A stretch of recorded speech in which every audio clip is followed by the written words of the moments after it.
બસ બોલાવ્યા તો એટલે સર અને કાકો અંદર પૂરું કરો પછી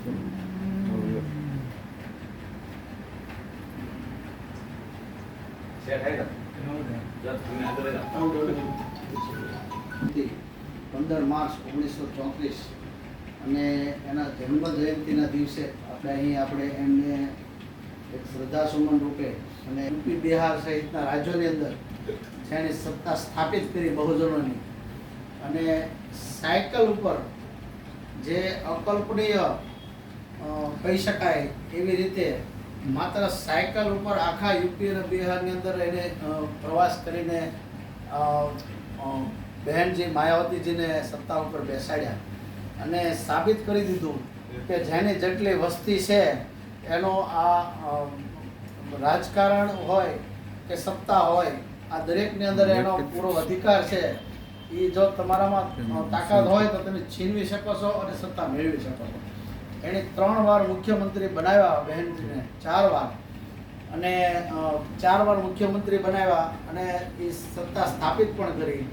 તો આવું આંદોલન જે રામાસાહેબ પેરિયરથી માંડીને દક્ષિણ ભારતની અંદર આ બધા જે પ્રેરિત પેરિયર સાહેબના પ્રેરિત એની દક્ષિણ ભારતમાં બધી પાર્ટીઓ જેમ મજબૂત બની અને સત્તાઓ સ્થાપિત કરી એવી રીતના કાશીરામ સાહેબે પણ આ સાબિત કરી દીધું. તો એવું આપણે ગુજરાતની અંદર પણ આવું આંદોલન થાય, આવી આપણે ક્રાંતિ કરીએ. આજે એના જન્મ જયંતિ દિવસે આપણે બધા સંકલ્પ કરીએ કે આપણે પણ એના જેવી ક્રાંતિની કંઈક શરૂઆત કરીએ અને આપણે બધા એને પહેલાં તો આપણે પુષ્પ ગુસ્તી આપણે એને નમન કરશું. એટલે બધાને આપણે વિનંતી કરું કે આવો આપણે કાશીરામ સાહેબના જે જન્મ જયંતિ નિમિત્તે આપણે બધા પછી પહેલાં પુષ્પ ગુસ્તી પહેલાં પહેલાં સન્માન કરીશું આપણે.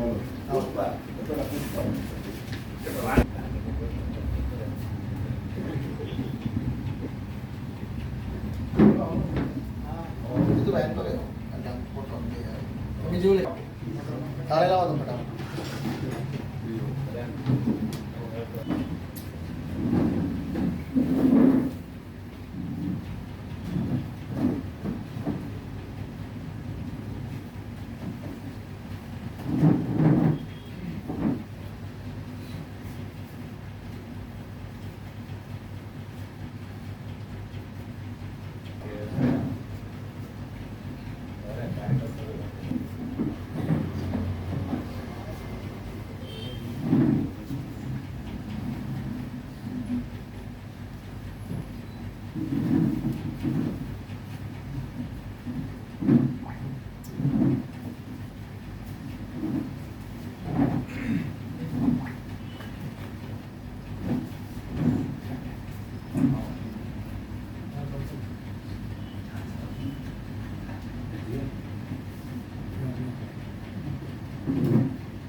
જે આપણે યાત્રાઓ એની પૂરી કરી અને સત્તા સ્થાપિત કરી, તો હું માન્ય ચિમનભાઈ કંટારિયાને વિનંતી કરીશ કે આપણે કાશીરામ સાહેબ અને એમની રાજનીતિ વિશે થોડો પ્રકાશ પાડે અને જે આપણા જે મિશન છે એને આપણે એના કઈ એની દિશામાં લઈ જઈએ અને આપણે એમાં સફળ થઈ એના વિશે આપણે માહિતી આપશે. માનનીય ચિમનભાઈ કંટારિયા.